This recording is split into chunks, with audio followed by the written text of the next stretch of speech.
बिस्मिल्लाहिर्रहमानिर्रहीम। अस्सलाम वालेकुम नाज़रीन, प्रोग्राम में आपको खुशामदीद कहते हैं। और जैसे कि आप जानते हैं कि आज़ाद जम्मू और कश्मीर की जो इलेक्शन है 25 जुलाई को होने जा रहे हैं। और कल कागजात नामज़दगी की जो हमने देखा तारीख़ और उसमें रश भी देखा। आज अगर हम उस पर बात करें तो 984 टोटल, यानी अभी तक जो कागजात जमा हुए हैं वो 984 जमा हुए हैं। और उसमें जो 33 हल्के हैं आज़ाद जम्मू और कश्मीर के, उसमें 825 उम्मीदवार अभी तक जिन्होंने कागजात जमा करवाए हैं। और 159 है जो कश्मीर जो वैली है, और जो है वो जम्मू के 12 हल्के हैं पाकिस्तान के मुख्तलिफ सूबों में।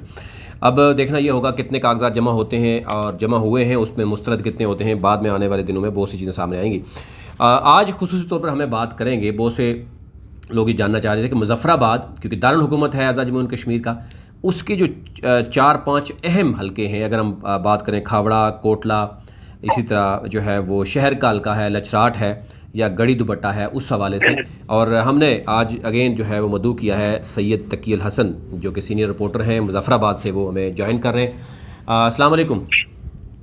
वालेकुम सलाम। अच्छा, बहुत शुक्रिया आपका। आप ये बताइएगा कि मुजफ्फराबाद के जो ये 4-5 अहम हलके हैं, वहाँ की सूरत हाल क्या है। और ज़ाहिर बहुत से नाज़रीन जानना चाह रहे हैं कि इस वक्त, क्योंकि कागजात नामज़दगी भी जमा हुई है, लेकिन क्योंकि अभी बहुत से मराहिल बाकी हैं, लेकिन इस वक्त इलेक्शन के जो वहाँ पर चहल पहल कैसी है और क्या उरूज पे अभी तक मामला पहुँचा है, अभी वक्त लगेगा? जी बिल्कुल। अभी अगर इलेक्शन के गहमा गहमे की बात करें तो अगर कश्मीर में इंतखाबी शेड्यूल की अनाउंसमेंट के साथ ही जो गहमा गहमी है वो एकदम से उरूज को पहुंच गई थी। एकदम से सियासी जमातों की सरगर्मियों में भी तेजी आई है। और इसके साथ ही अब चूंकि गुज़िश्ता रोज 21 जून को आखिरी तारीख थी इंतखाबी अमल में हिस्सा लेने के लिए, जो कागजात नामजदगी जमा करवाने की तारीख थी, तो ऐसे में LA 27 मुजफ्फराबाद जो हल्का मुजफ्फराबाद 1 है, यहाँ से 27 जो अफराद हैं उनने कागजात नामजदगी जमा करवाए हैं। इसी तरह मुजफ्फराबाद 2 से 29 लोग हैं। इसी तरह से मुजफ्फराबाद 3 से 32 हैं, मुजफ्फराबाद 4 से 14 हैं और मुजफ्फराबाद 5 से 24 लोग हैं। इस तरह अगर दीगर हल्कों की सियासी सूरत हाल की अगर बात करें तो मुजफ्फराबाद का जो बड़ा हल्का है जिसमें शहर है, यहाँ पर जो सियासी सूरत हाल है वो एकदम से तब्दील हुई है। कोटला की अगर बात करें तो वहाँ पर भी कुछ सियासी तब्दीलियाँ रुन्मा हुई हैं। दीगर इलाकों में भी कुछ बड़ी डेवलपमेंट्स हुई हैं गुज़िश्ता दिनों में, जिसके बाद सियासी मंजर में कुछ तब्दीली भी आई है। सही। अच्छा, नहीं, मुझे ये बताइएगा खावड़ा की पोजीशन क्या है, कौन कौन से उम्मीदवार, उनकी इस वक्त की पोजीशन क्या है? अगर जो इंतखाबी हल्का है खावड़ा, इसकी बात करें तो यहाँ से तहरीक इंसाफ के राजा मंसूर ने जो कागजात नामजदगी हैं वो जमा करवाए हैं। और इसी तरह से जो तहरीक मुस्लिम लीग नून के राजा जार हैं, उनने कागजात नामजदगी जमा करवाए हैं। तो ओवरऑल अगर बात करें तो यहाँ पे मुस्लिम कॉन्फ्रेंस के साकिब मजीद हैं। तो ये बड़े इंतखाबी मैदान में यहाँ पर इनमें बड़ी एक कंपटीशन होने वाला है। और यहाँ का जो सियासी सूरत हाल है वो अभी क्लियर नहीं है कि किस तरफ इस इलाके के लोग जो है वो इंतखाबी मैदान में किसको जिताएंगे। हम यहाँ से पीपल्स पार्टी आज़ाद कश्मीर के जो सरबराह हैं चौधरी लतीफ़ अकबर, वो भी मैदान में होंगे। ठीक है। नहीं, चौधरी लतीफ़ अकबर भी हैं, फिर मुस्लिम कॉन्फ्रेंस का भी है, PTI भी है, नून लीग भी है। तो अभी तक सूरत हाल या प्रीवियस रिकॉर्ड देखते हुए आपको क्या लग रहा है कि कौन उम्मीदवार जो पहले या मौजूद था या आने वाले दिनों में मज़ीद कोई चीज़ें आ सकती हैं, या पार्टीज़ तब्दील करने के बाद क्या सूरत हाल है इस वक्त? अगर पार्टीज़ की देखें, पहली पोजीशन या दूसरी पोजीशन में कौन सी पार्टीज़ ज़्यादा मजबूत नजर आ रही है? यहाँ से जो खावड़ा में मुस्लिम लीग नून के वजीर हुकूमत जो थे, यहाँ से मुंतखब नुमाइंदे भी थे, वो एक मजबूत उम्मीदवार थे राजा और इनके जो इंतखाबी सियासत से दस्तबरदारी के फैसले के बाद यहाँ पर मुस्लिम लीग नून कुछ कमजोर नजर आती है और इसका फायदा यहाँ पर हमें जो चौधरी लतीफ अकबर हैं पीपल्स पार्टी के उम्मीदवार होंगे यहाँ से उनको जाता दिखाई देता है। हम यहाँ पे अगर मुकाबले की बात करें तो मुकाबला यहाँ पर तहरीक इंसाफ और जो पीपल्स पार्टी है उसके माबैन आज के वक्त में इन दो जमातों के माबैन यहाँ पर मुकाबला होता नजर आता है। सही है। आगे अगर कोटला की बात करें वहाँ पर क्या सूरत हाल है, वहाँ पर इन 4 बड़ी पॉलिटिकल पार्टीज की सूरत हाल क्या है वैसे?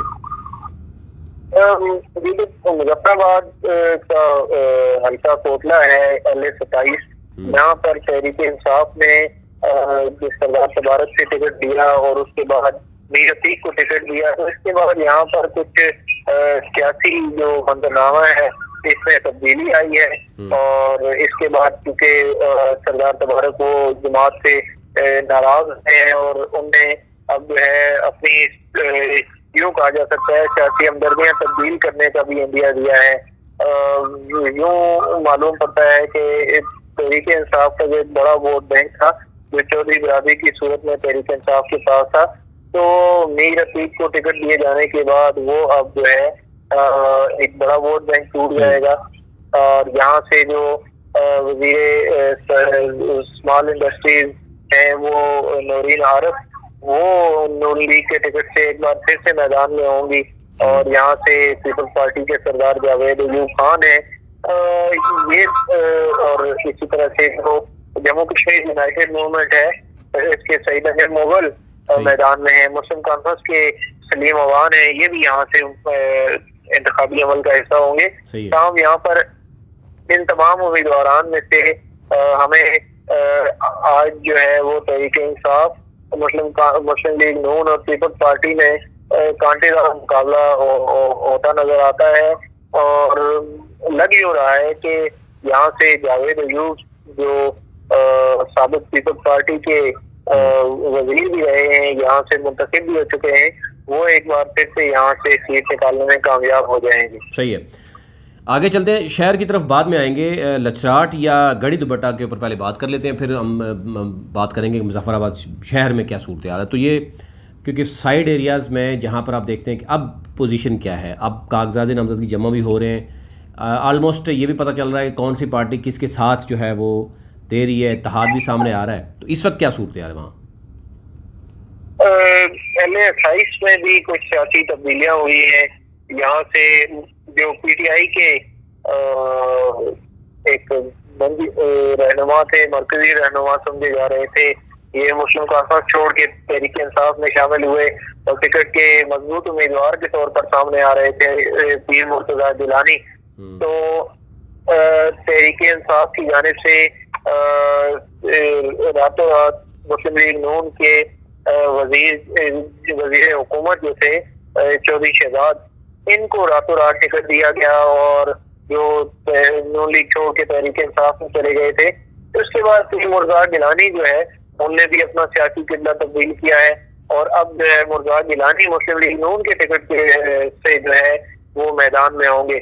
तो ऐसे में यहाँ पर जो सियासी तब्दीलियां हैं इनका असर यकीनी तौर पर जो वोटर है उससे उसकी जो तवज्जो है वो डाइवर्ट होगी और यहाँ से पीपल्स पार्टी के बादल नकवी जो है वो बज़ाहिर पहले से ही एक मजबूत उम्मीदवार थे और यकीनी तौर पर PTI के उम्मीदवार से इनका मुकाबला होना था, वो अब जो है वो हमें टॉप पर नजर आते हैं और नीचे जो है वो तहरीक इंसाफ में और मुस्लिम कॉन्फ्रेंस में और नून लीग में जो है वो मुकाबला हमें जो है वो नजर आता है। सही है, ठीक है। यानी यहाँ पे आपको लग रहा है कि सैयद मुर्तज़ा गिलानी जो कि मुस्लिम कॉन्फ्रेंस से PTI में आए और वो एक्सपेक्ट कर रहे थे टिकट, लेकिन उनको टिकट ना मिला और मुस्लिम लीग नून के ही एक सिटिंग मिनिस्टर को PTI में शामिल करवा के टिकट दिया गया। अब ज़ाहिर है वो आपस में मामला है और आपको लग रहा है कि यहाँ पर पीपल्स पार्टी फ़ायदा उठा सकती है इस मामले का। यकीनी तौर पर इन तमाम सियासी तब्दीलियों का फायदा जो है वो पीपल्स पार्टी इस हल्के में उठाएगी और अब लोग जो है वो यूँ देखा जा रहा है कि जो नून लीग का जो एक जोर था इस हल्के में वो बताए इंतखाबी मैदान में जो उम्मीदवार हैं उनके फर्टल कैपेसिटी में जो उनके पास वोट है वो तो मौजूद है, लेकिन जमाती बुनियादों पे अगर वोट डाला जाएगा तो नून लीग जो है तो वो कुछ कमजोर नजर आती है। जमाती बुनियादों पर पीपल्स पार्टी जो है यहाँ मजबूत है। और इसी तरह तहरीक इंसाफ का चूंकि यहाँ पर बगैर उस तरह से पार्टी का वोट तो नहीं था, यहाँ पे बरादरी का वोट ही जो है वो पीटीआई के हिस्से में आएगा। तो इस बुनियाद पर बरादरी का वोट और पीपल्स पार्टी का जो जमाती वोट है वो जो है अपनी जगह पर है, इसका फायदा पीपल्स पार्टी को यहाँ पर होगा। अच्छा, गड़ी दुपट्टा की क्या पोजीशन है? गड़ी दुपट्टा की इस वक्त क्या सूरत हाल है? वहाँ पर कितने उम्मीदवार मैदान में उतरे हैं? और ज़ाहिर है अभी स्क्रूटनी होगी, उसके बाद क्या होगा, लेकिन पॉलिटिकल पार्टीज़ की अगर बात करें तो पहले कौन सी पॉलिटिकल पार्टीज जो गड़ी दुपट्टा में ही ये नहीं आप समझते हैं कि मजबूत थी, या अब की सूरत हाल क्या है? यहाँ की अगर बात करें तो गड़ी दुपट्टा ये झेलम वैली के जो जहरी इलाके हैं यहाँ से और बालाई इलाके जो मुजफ्फराबाद के गड़ी दुपट्टा के इलाके हैं, ये झेलम वैली की 3 यूनियन काउंसिल है और इसी तरह से मुजफ्फराबाद की 3 यूनियन काउंसिल को मिलाकर एक जो है हल्का नया तरतीब दिया गया है। तो इसमें जो मुस्लिम लीग नून के वजीर हैं मुस्तफा बशीर अब्बासी, तो ये मैदान में होंगे। इसी तरह से पीटीआई के चौधरी मोहम्मद रशीद जो है वो पहले ये पीपल्स पार्टी के टिकट पर इलेक्शन लड़ते रहे हैं, मुंतखब भी हुए हैं, वजीर भी रहे हैं, और अब जो है वो पीटीआई के टिकट पर आ रहे हैं। पीपल्स पार्टी की यहाँ पर पोजीशन जो है वो हमें कमजोर नजर आती है। तमाम मुबशर मुनीर अवान जो है वो अवान बरादरी का एक बड़ा वोट जो है वो रखते हैं। तमाम यहाँ पर जो है वो जमात इस्लामी के जो उम्मीदवार हैं बशीर अवान, वो भी अवान बरादरी से हैं। तो ऐसे में अवान बरादरी की एक बड़ी हमदर्दियाँ जो है वो उनके साथ भी होंगी। तो अवान बरादरी का जो वोट है वो यहाँ पर टूट जाएगा और ऐसे में जो दीगर जमातें हैं वो यहाँ पर फायदा उठाती नजर आएंगी। मुस्लिम लीग नून और पीटीआई के माबैन यहाँ पर कांटे का मुकाबला होगा नजर आ रहा है।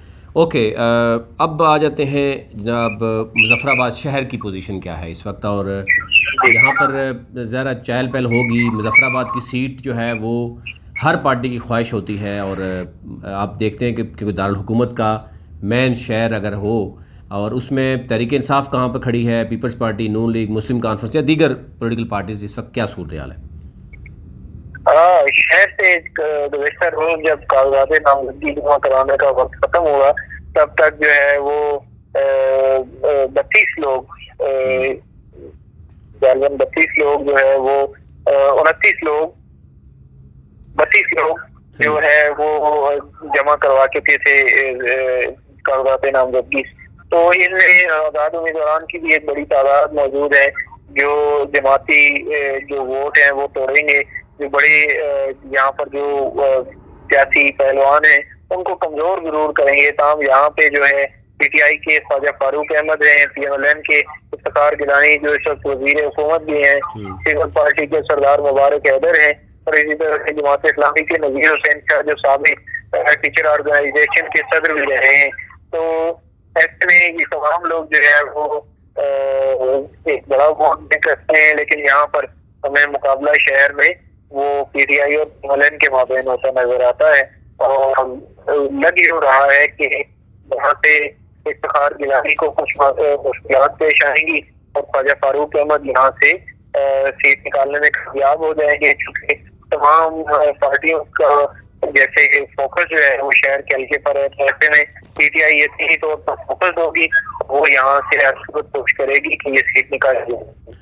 बिल्कुल ठीक है, बहुत शुक्रिया आपका। और हम नाज़रीन कोशिश करते रहेंगे कि आने वाले दिनों में, क्योंकि कागजात नामजदगी अब फाइनल होने जा रहे हैं, स्क्रूटनी होगी, स्क्रूटनी के बाद जो है तमाम पार्टीज़ के उम्मीदवार भी सामने आएंगे, तो उसके बाद सूरत हाल क्या होगी हम हल्का वाइज अगेन बात करेंगे, वोट की बात करेंगे, क्योंकि कश्मीर में बरादरियाँ बड़ा अहम रोल प्ले करती हैं। इसके साथ साथ वोट बैंक हम देखेंगे। ये तमाम तर सूरत हाल जो इलेक्शन की है वो हम इलेक्शन डे तक, इलेक्शन के बाद भी जो रिपोर्ट्स जो है वो जारी होंगी वो भी अब तक आप लाते रहेंगे। अभी मुझे इजाज़त दीजिए, अपना अपने मुल्क का ख्याल रखिए और चैनल को ज़रूर सब्सक्राइब कीजिए ताकि हर नई आने वाले वीडियो और स्पेशली कश्मीर इलेक्शन को जो हमारी टीम देख रही है उसकी हौसला अफजाई भी हो सके और उसके ऊपर आप हर तरह की जो है वो गुफ्तगू भी कर सकते हैं, आप तनकीद भी कर सकते हैं, आप हमारी टीम की हौसला अफजाई भी कर सकते हैं। अभी तक लिए इतना ही, बहुत शुक्रिया।